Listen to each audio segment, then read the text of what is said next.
tanggal 22 bulan 10 sekitar jam 10 pagi di Lama Sapie. Banyak 4 mobil. Iya. Mungkin kurang lebih 20 orang.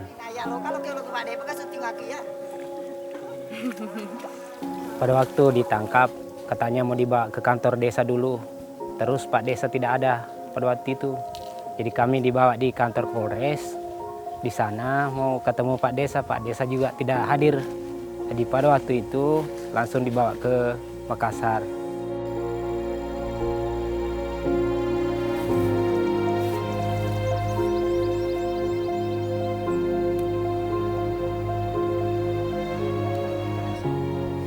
Kalau tidak salah ingat tanggal 25 hari Minggu saya ditangkap sama polisi kehutanan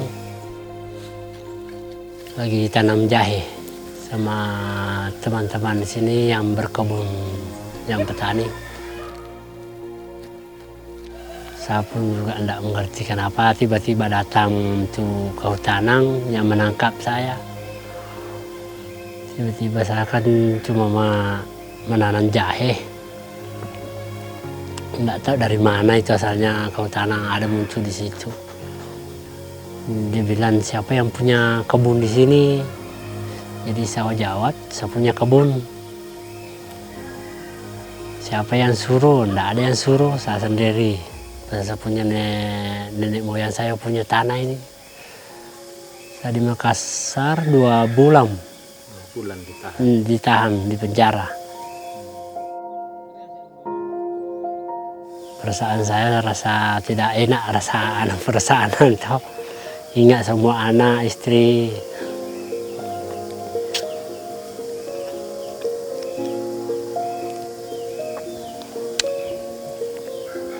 Agak sedih. Sedihnya Sedih. Tidak ketemu keluarga. Terus apa lagi? Penghasilan tidak ada. Tidak terlalu kayak muter rumah. Rasanya dikasih begitu. Tidak, dulu kan tidak pernah dikasih begitu. Sekali rasakan.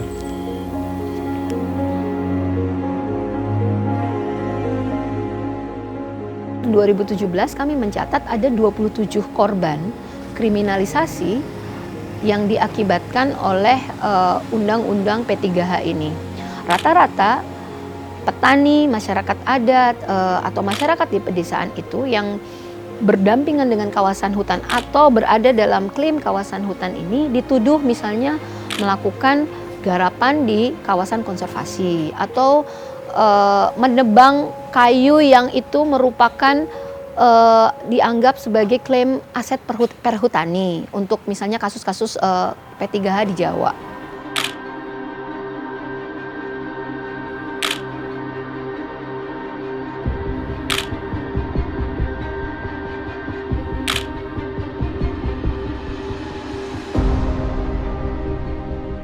Misalnya kasus penangkapan 3 petani di Sopeng dengan memakai Undang-Undang P3H.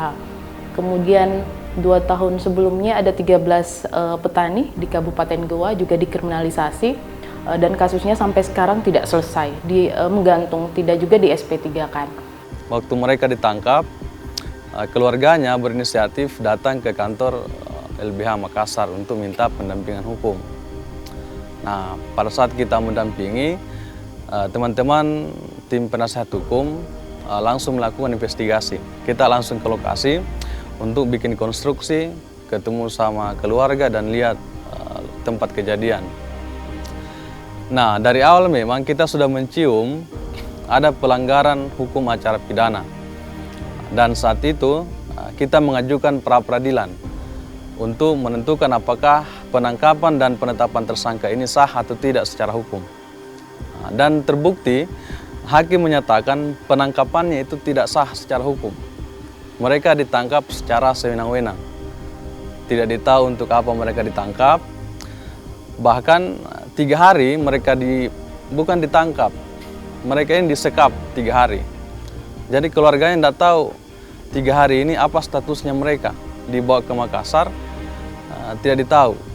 Sehingga hakim pada saat itu di pengadilan menyatakan penangkapannya ini dilakukan secara sewenang-wenang, makanya tidak sah.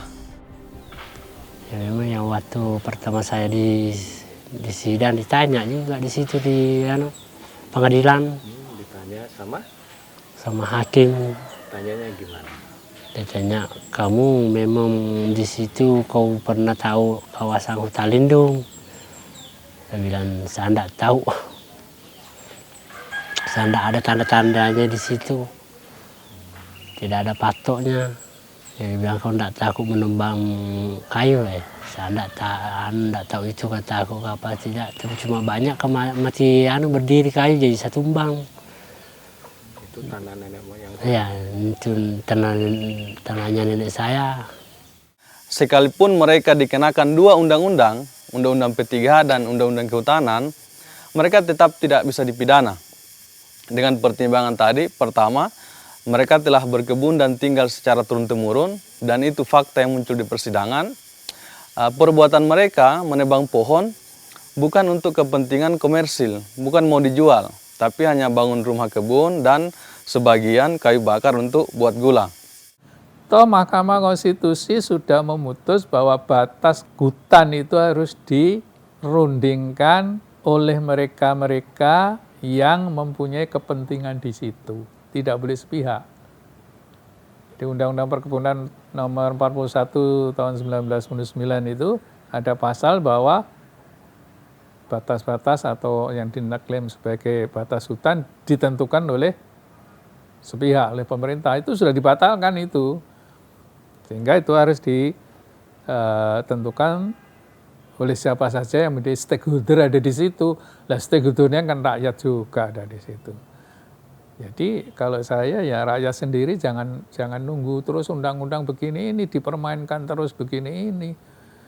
Jadi mereka batasi dulu, memang ini begini lah baru kalau sudah dipersoalkan berikut dibawa ke masalah hukum. Dalam 1 menit itu satu rumah tangga petani hilang 0,25 hektar garapannya.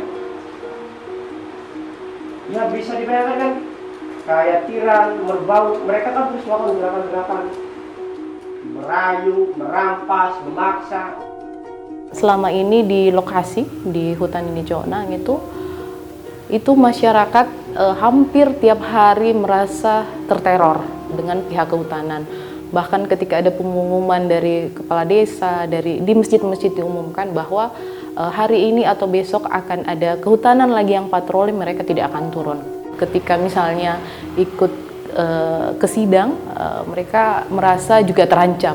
Bisa jadi bahwa nanti saya juga ditahu bahwa saya punya kebun, punya lahan dalam sekitar kawasan hutan. Jadi bagaimana kita terus menguatkan bahwa kita sedang memperjuangkan hak-hak kita, hak-hak masyarakat yang memang diklaim, sekali lagi diklaim. Kita tidak mau melekatkan bahwa masyarakat itu adalah perambah. Satu, kita harus memastikan ada sistem atau mekanisme respon cepat ketika terjadi kasus-kasus penangkapan terhadap petani atau masyarakat adat yang mengalami kriminalisasi akibat undang-undang ini. Misalnya penyediaan pro bono lawyer atau pengacara atau bantuan hukum, menyediakan juga zona aman ketika misalnya kawan-kawan petani, aktivis, masyarakat adat sedang terancam dikriminalkan oleh Undang-Undang P3H. Untuk menekan pemerintah, untuk memberikan hak-hak pada petani. Ini petani! Hidup rakyat yang melawan! Hidup petani! Hidup petani! Hidup petani! Hidup petani! Tetap semangat dalam perjuangan, kita akan terus bergandeng tangan, berjalan untuk satu perjuangan tanah air.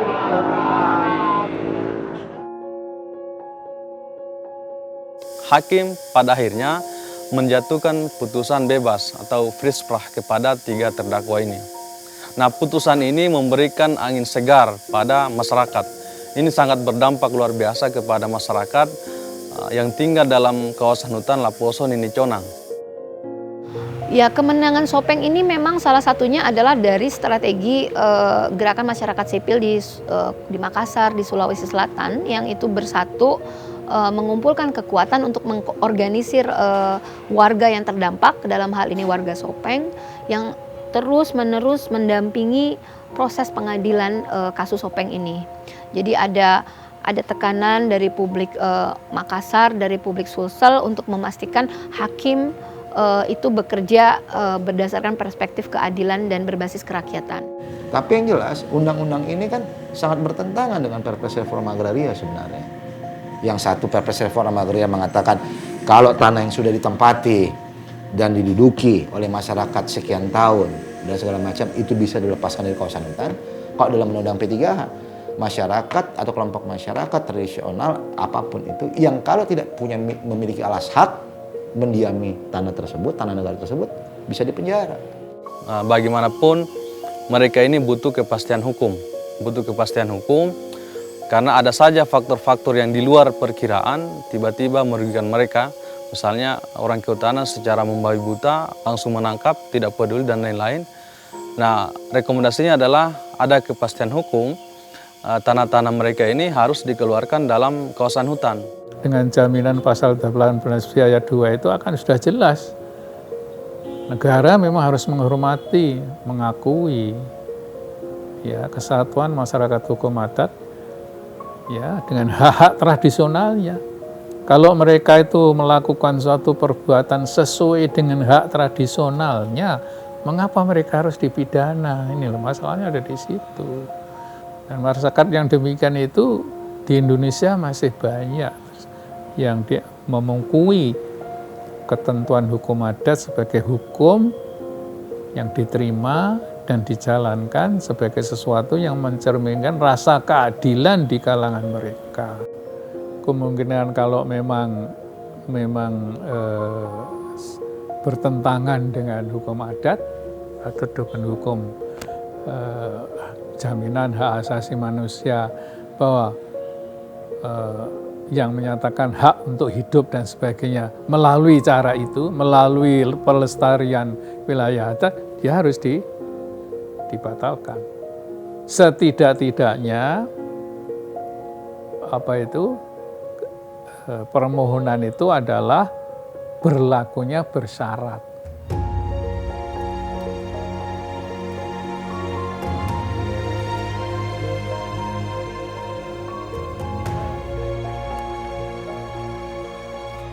Ya tetap mau lanjutkan, kami punya cuma itu satu-satunya itu kami punya kawasan.